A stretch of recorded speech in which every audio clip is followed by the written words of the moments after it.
ಜೀವ ಏನು ಹೇಳೋದು ಹೇಳಿ. ಈಗ 11 ಜೀವನ ಬಲಿ ಕೊಡಬೇಕಿತ್ತೇನ್ರಿ ಇವ್ರ ತಲೆ ಮೇಲೆ ಪೇಟ ಹಾಕೋದಕ್ಕೆ? ಇವ್ರ ಕುತ್ತಿಗೆಗೊಂದು ಶಾಲು, ಒಂದು ತಲೆಗೊಂದು ಪೇಟ.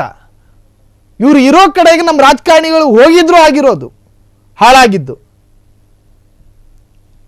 11 ಜನ ಪ್ರಾಣ ಕಳ್ಕೊಂಡಿದ್ದಾರೆ.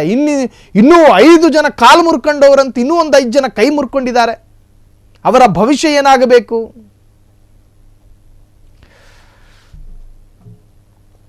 ನಿಜಕ್ಕೂ ಕೂಡ ಈ ದುರಂತ ಸರ್ಕಾರಕ್ಕೆ ಒಂದು ರೀತಿಯ ಮುಖಭಂಗ. ಜನ ಹಿಡಿಶಾಪ ಆಗ್ತಾ ಇದ್ದಾರೆ. ಸರ್ಕಾರದ ಈ ನಿರ್ಧಾರದ ವಿರುದ್ಧ ರಾಜ್ಯಾದ್ಯಂತ ಆಕ್ರೋಶಗಳು ವ್ಯಕ್ತವಾಗ್ತಾ ಇದೆ. ಫ್ರೀಡಮ್ ಟಿವಿ ಜನ ವಿರೋಧಿ ಯಾವುದೇ ಕಾರ್ಯ ಇದ್ರೂ ಕೂಡ ಅದನ್ನು ಸಹಿಸೋದಿಲ್ಲ. ಆ ಹೆಸರಿನಲ್ಲಿ ಏನೇ ವಿರೋಧತೆ ವ್ಯಕ್ತವಾಗಲಿ, ನಮ್ಮ ವಿರುದ್ಧ RCB ಫ್ಯಾನ್ಗಳು ಆಕ್ರೋಶ ಅಥವಾ ನಮ್ಮನ್ನು ಹೆಂಗ್ ಬೇಕಾದ್ರೂ ವಿಮರ್ಶೆ ಮಾಡಲಿ, ವಿ ಡೋಂಟ್ ಕೇರ್. ಜನ ಸಾವು, ಜನರ ವಿರುದ್ಧ ಏನೇ ನಡೆದ್ರೂ ಕೂಡ ಸಹಿಸಲ್ಲ. ಚಿನ್ನಸ್ವಾಮಿ ಸ್ಟೇಡಿಯಂ ಕಾಲ್ ತುಳಿತದಿಂದ ಮಗು ಸಾವನ್ನಪ್ಪಿದ್ದಾರೆ.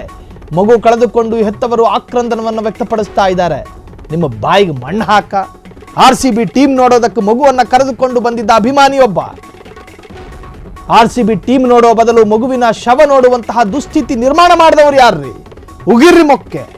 ಕಾಲ್ ತುಳಿತದಿಂದ ಜೀವ ಬಿಟ್ಟ ಮಗು, ಪೋಷಕರ ರೋಧನೆ ಕಣ್ಣೊರ್ಸೋದಕ್ಕೆ ಬರ್ತಾರೆ ಕೇಳಿ RCBನ ಸ್ಟಾರ್ಗಳು. ಚಿನ್ನಸ್ವಾಮಿ ಸ್ಟೇಡಿಯಂ ಕಾಲ್ ತುಳಿತದಿಂದ ಮಗು ಸಾವು, ಮಗು ಕಳ್ಕೊಂಡು ಹೆತ್ತವರ ಆಕ್ರಂದನ, ವಿಜಯೋತ್ಸವ ಅಂತ ಕೇಳಿದ್ರೆ ಹೇಳೋದು. RCB ಟೀಮ್ ನೋಡೋದಕ್ಕೆ ಮಗುವನ್ನ ಕರೆದುಕೊಂಡು ಬಂದಿದ್ದಂತಹ ಅಭಿಮಾನಿ RCB ಟೀಮ್ ನೋಡೋ ಬದಲು ಮಗುವಿನ ಶವ ನೋಡುವಂತಹ ದುಸ್ಥಿತಿ. ಇದು ಯಾವ ಕರ್ಮ ಸ್ವಾಮಿ ಇದು? ಕಾಲ್ ತುಳಿತದಿಂದ ಜೀವ ಬಿಟ್ಟ ಮಗು, ಪೋಷಕರ ರೋಧನೆ, ಆಕ್ರಂದನ ಮುಗಿಲು ಮುಡ್ತಾ ಇದೆ. ಅವರನ್ನ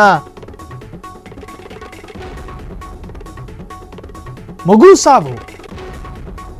RCB ಅಂದ್ರೇನು ಗೊತ್ತಿಲ್ಲದೆ ಇರತಕ್ಕಂತಹ ಮಗು, RCB ಕ್ರಿಕೆಟಿಗರ ಮುಖವೇ ಪರಿಚಯ ಇಲ್ಲದಂತಹ ಮಗು ಏನು ತಪ್ಪು ಮಾಡ್ತು ಸ್ವಾಮಿ? ಆ ಮಗುವಿನ ಶವ ನೋಡುವಂತಹ ಪರಿಸ್ಥಿತಿ ಎದುರಾಗಿದೆ. ಒಂದೊಂದು ಸಾವು ಕೂಡ ಇದೆಯಲ್ಲ, ನಿಜಕ್ಕೂ ಕೂಡ ಅತ್ಯಂತ ಕೆಟ್ಟದಾಗಿ ಆಗಿರುವಂತಹ. ಒಬ್ಬನ ಮೇಲೆ 10 ಜನ ಹತ್ತಿ ಇಳಿದಿದ್ರಿಂದಾಗಿ ಒಬ್ಬ ಉಸಿರುಗಟ್ಟು ಸಾವು, ಆದರೆ ಇನ್ನೊಂದು ಮಗು, ಸಣ್ಣ ಮಗು. ಇದಕ್ಕೆಲ್ಲ ಕಾರಣ ನೇರ ಕಾಂಗ್ರೆಸ್ ಸರ್ಕಾರ.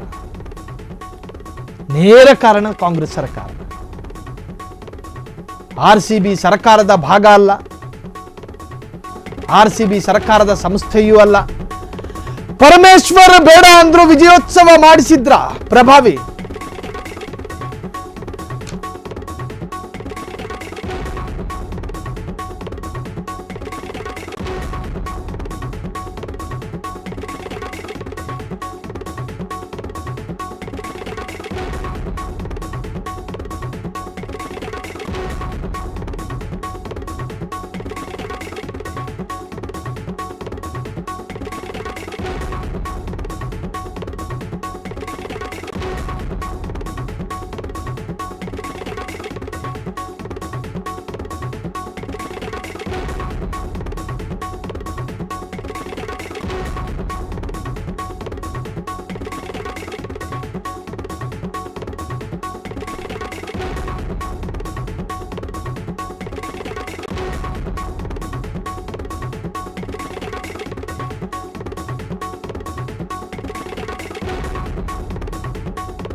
ಗೃಹ ಮಂತ್ರಿ ಪರಮೇಶ್ವರ್ ಆರಂಭದಲ್ಲಿ ಬೇಡ ಈ ಕಾರ್ಯಕ್ರಮ ಎಂದು ಅಭಿಪ್ರಾಯವನ್ನು ವ್ಯಕ್ತಪಡಿಸಿದ್ರು.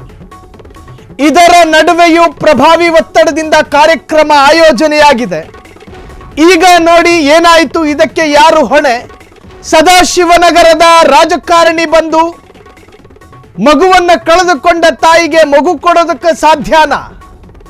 ನಿಮ್ಮ ಸ್ಪೋರ್ಟ್ಸ್ ಮ್ಯಾನ್ ಸ್ಪಿರಿಟ್ ಕರ್ಮಕ್ಕೆ ರಾಜ್ಯದ ಹೆಣ ಬೀಳಿಸಬೇಕಾಗಿ ಬಂತ ಸದಾಶಿವನಗರದ ರಾಜಕಾರಣಿ ಸಾಹೇಬ್ರೆ.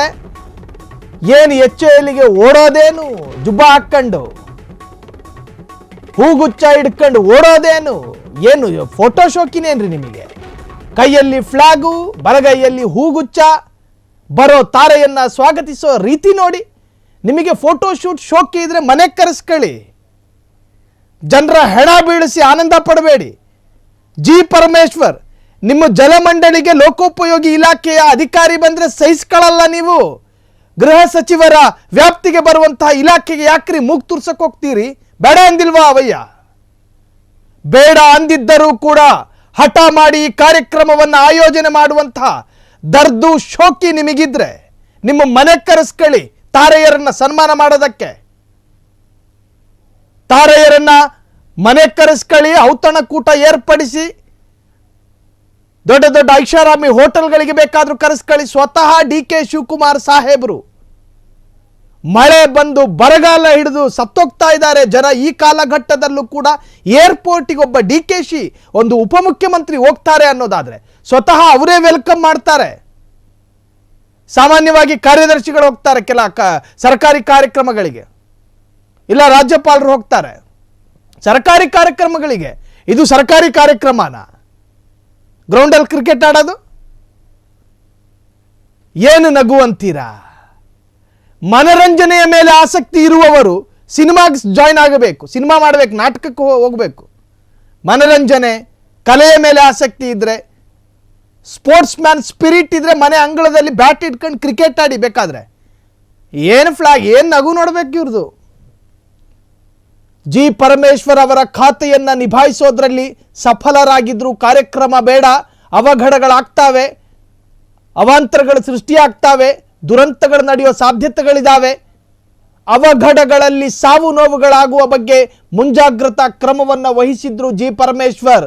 ಆದರೆ ಈ DK ಶಿವಕುಮಾರ್ ಸಾಹೇಬರು ವಯಸ್ಸು 65 ಕಳೆದ್ರೂ ಕೂಡ ಬುದ್ಧಿ ಬೇಡವೇನ್ರಿ?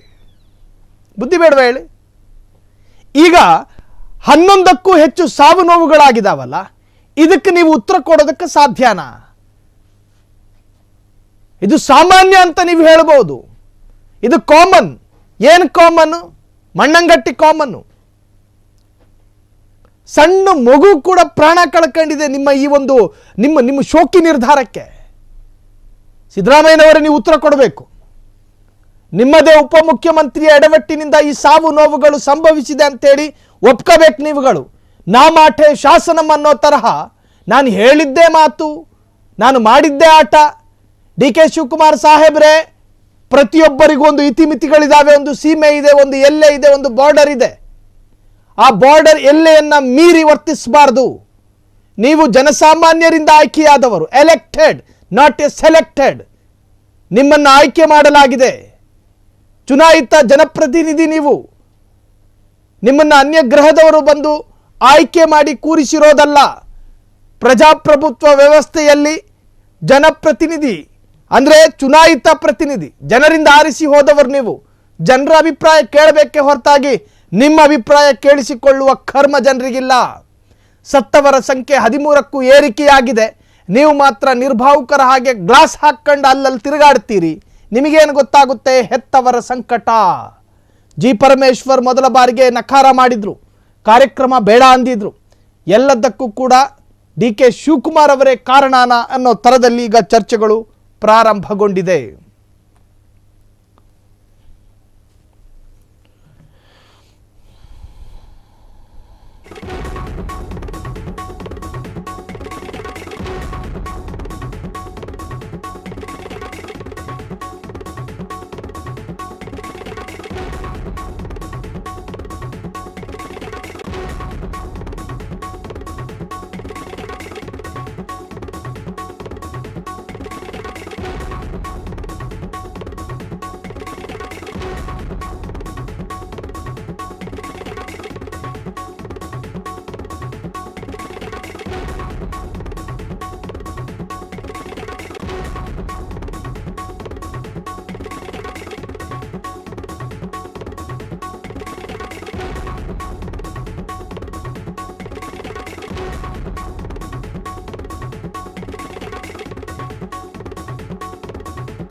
ಕ್ಷಣ ಕ್ಷಣದ ಸುದ್ದಿಗಳಿಗಾಗಿ ಫ್ರೀಡಂ ಟಿವಿ ಸಬ್ಸ್ಕ್ರೈಬ್ ಮಾಡಿ, ಲೈಕ್ ಮಾಡಿ ಹಾಗೂ ಫಾಲೋ ಮಾಡಿ.